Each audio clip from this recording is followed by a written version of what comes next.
All right, guys, so here's a concept I like to run from 3x1, which is just the inside double post. So we're going to run number 3 on a short post and try to make sure we occupy that backside safety. We're going to run this one as a corner post here. So we're going to go here, make it look like a corner, and then take that post down the middle of the field and see if we can isolate that safety. Now, one thing that we have to remember is that free releases are important here. And if we can get a nickel who's carrying number 2, that can really help a defense. So how do we occupy the nickel? Well, here's one way that we'd like to do it, which is motion the back out early and try to get him to make the nickel widen, right? Make the nickel take the flat player because there's a flat threat. We also want to make sure we occupy the backside corner. So we're going to run just that bench route. And on the front side here, we want to at very least make sure that we're occupying the corner initially, and then we can fall off of it at 10 yards and make this like a dagger variation here.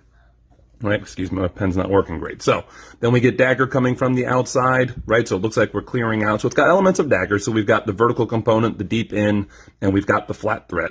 But really what we're trying to do is find a way to isolate this safety. Okay, that's really what we want to do. We want to isolate that safety. If we can get the corner to force the safety to widen and then beat him inside while eliminating his inside support, in eliminating his wall player, anyone who could collision, we can put that guy in a very difficult spot. If he does a good job staying over the top of it, then we can take the dig underneath it. So we've got elements of dagger and elements of double post here. So it's a play that I've liked, but the motion has always been a good component to help occupy the nickel.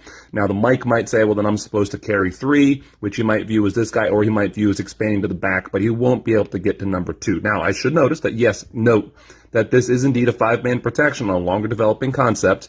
We needed to have alerts built into this one based off of pressure. If we were getting a pressure look, we would check out of this. We could potentially just turn it into a swing screen if they're going to bring pressure.